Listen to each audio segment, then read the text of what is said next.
From baiting villagers with a breadcrumb trail to transforming them into your own personal army, this is every way to use villagers for fun and profit. From clever to downright evil genius. Beginning with luring the villagers in. By throwing down seeds for a villager, regardless of the type, they're gonna walk towards and pick it up. And this blew my mind when I first heard it. I thought it would have only worked with farmer villagers, but sure enough, there is a way to get them to follow the breadcrumb trail. With just one bed and a bell, we can gather all of our villagers like that. And it really is as simple as just placing down the bed in the middle of an area, and then you'll see them all flock towards the bed, giving you all of your villagers wrangled up, which you could then use to either convert them all into witches with a trident, or convert them all into zombies with this method here. Whatever the point is, I'll let you decide. But now at least you'll know how to gather up the rapscallions. To make sure our villagers are safe when they're doing our bidding, we have to defend against raids. And the easiest way to do that is to take a pillager mob that might have spawned from a patrol, tuck it into a prison and give it a name tag, so that then whenever you walk by with the bad omen effect, the raid's never actually gonna start, because it thinks that Larry over here is the only raider that it should be sending. And then after a few days in game, the raid will end and your base will be completely fine, all without having to worry about things like evokers or ravagers ever too. And if it means I have to enslave one pillager so that I can keep enslaving my villagers, that's fine by me. Here's how to use one villager to get ourselves infinite emeralds. Since as Ray's shows off in this video, we get ourselves a librarian villager and then train it up to being an apprentice. Then after a few mishaps with a zombie, we're able to drive its prices so low so that we're able to buy a bookshelf for 1 emerald, and then here's the key, we can sell a book back for it for an emerald. And obviously every time that you buy a bookshelf, you break it to get 3 books, and then sell it back for 3 emeralds, meaning 3 more bookshelves, and the cycle repeats, which is obviously very lucrative. But keep in mind, I'd only suggest doing this on hard mode, since in the other difficulties, it's not a guarantee that you can zombify the villager.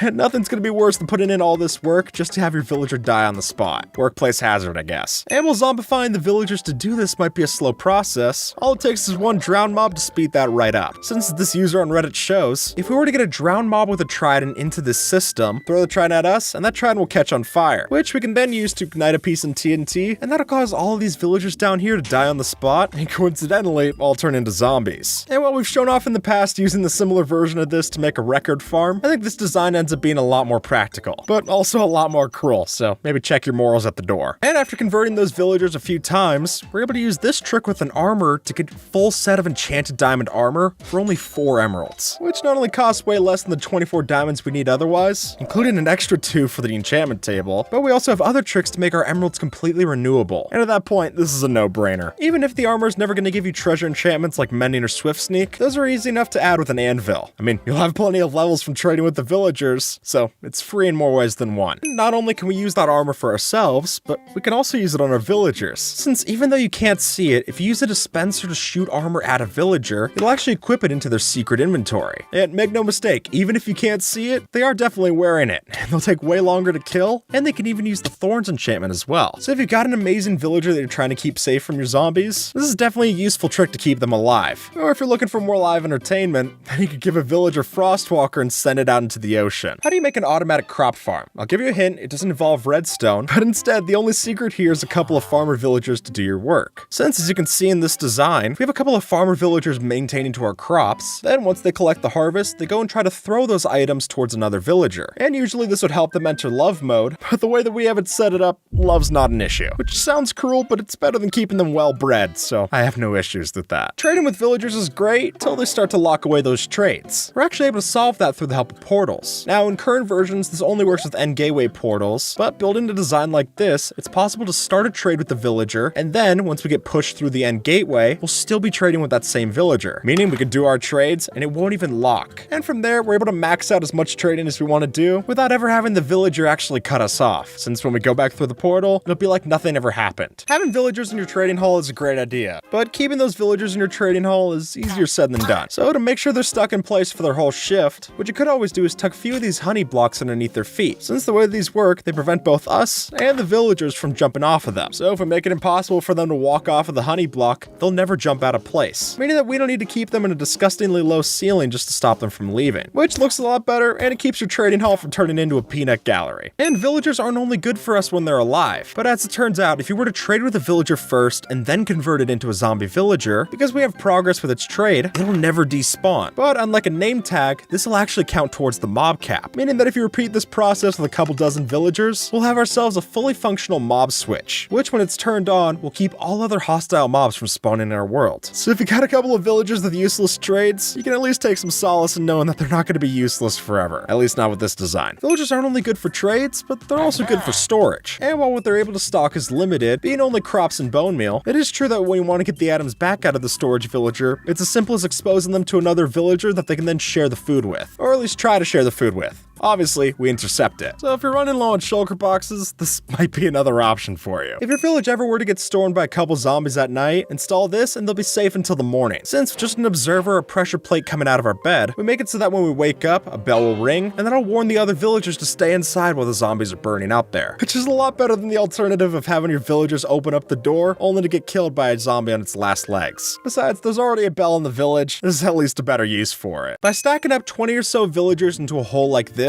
we can make it so that when we fall inside of the hole as well, we can jump with our elytra and use all of the combined force of their pushes to launch ourselves sky high. And there you go, you've got an entity launcher that doesn't use any rockets, making this not only hilarious, but also quite effective. But take warning, if you want to build this, make sure that there's less than 24 villagers in the hole. Otherwise, you might run into the entity cramming limit, and then this design won't take you up to the skies, it'll take you up to heaven. Let's be honest, with the way that we're treating the villagers, we're probably going south of the pearly gates. With just a boat and a villager, we can make our minecarts move so much faster. And the best part, we do it all without powered rails. Since strange as it may seem, if you get a boat inside of the minecart and then a villager inside of that boat, we can sit in the pilot's seat and have that passenger villager pedal its legs so that we're going even faster. Which, if you need a way to move villagers around your world, this could come in handy. Or better yet, move one of these villager contraptions into the nether, and then you've got yourself a motor that works better than a furnace minecart. Hard to complain with that. And when you finally get sick of trading with your villagers, and then with the help of this data pack, we're able to make it so that if you tuck a hopper underneath a villager's bed, then when they sleep, their items will just pour into the chest, which finally gives you a good reason for not sleeping in the village at night, proving ultimately that when they snooze, they lose, and the rest will be our gain. If you're sick of just killing wandering traders, then here's a way to make them actually useful. Since by taking a name tag and changing it to the name of a specific biome type, we're able to change that wandering trader into a villager of our choice, which can be immediately useful if you don't have villagers coming to you any other way. At least now, we don't have to just outright kill the wandering trader to get some leads. In the past, that was really all they were good for. Pillagers have witches to heal them, and now we have clerics. Since with this data pack, the cleric villagers will now heal all nearby players, villagers, and even iron golems, which makes a lot more sense. At least they're using that brewing stand for something. And if you're not yet equipped for a full beacon, then you could always trap a few of these clerics in cages, and now you got yourself a healing station. I mean, they have a range of the spell of up to 20 blocks, making them pretty substantial, if not a little overpowered. Villagers do a lot of trades, but they don't pay a lot of taxes. And now, with just a name tag, we can change their name to taxable subject, and start to get paid back some of that real estate tax. And the better yet is that the higher the skill level of the villager, the more rent that they'll pay back. So while a novice villager will only pay 1 emerald a day for living on your land, if you get them up to a master, then you're earning 5 emeralds a day. But be careful, because all it takes is the villager getting slightly hurt, and then they're not going to pay you any more taxes because they got to cover their health care. But if you have a splash potion of healing, you can bring them right back up and start earning your profits just like you were. This villager might look like it's in danger, but don't worry. Since by just typing out this command with this data pack, we're able to summon villagers with no profession that we're able to use in stasis for decoration, which could mean building a system like this. But hey, the villager didn't have a profession anyway, so at the very least, this is a way to make a living. And besides, it's better than using one of our actually worthwhile villagers to build one of these setups. Did you know villagers are scared of sponges? Because apparently, now they are. Since with this user's data pack, we're able to make it so that dry and wet sponges can scare our villagers, which could be useful to keep certain areas off limits. Otherwise, they might wander in and find something a lot scarier on the other side. By crafting together a netherite ingot and an anvil, we're able to get ourselves a new workstation for our villagers. And this is one of the many different upgrades we're able to do to our workstations, which when we use them now allows us to make our villagers even more powerful. So forget trading with your armor for diamond armor, you can get netherite. Or they'd string around a barrel, we can now make our fishermen sell us enchanted tridents. And if we zombify them using the methods we saw before, then they'll be even more powerful and basically free. Here's how to turn your villagers into a fully functional army. First, you're gonna need to craft some white banners. And then after placing one of the white banners into your offhand, that'll immediately summon an army of 20 villagers to fight for you, as well as putting a banner on your own head so you don't get confused. But be careful, because by taking that banner off, you're just gonna disband the army. And then by putting your other white banner into either your 7th, 8th, or 9th slot in your hotbar, you're able to choose the formation that the villagers take, at which point we can use them to attack against the raids that are coming towards us, or even to fight our friends. So even though Mojang refuses to add in villager knights, I think this more than does the trick in the base game. And with that, folks, YouTube thinks that you might like this video, so see if they're right and have a good one, alright?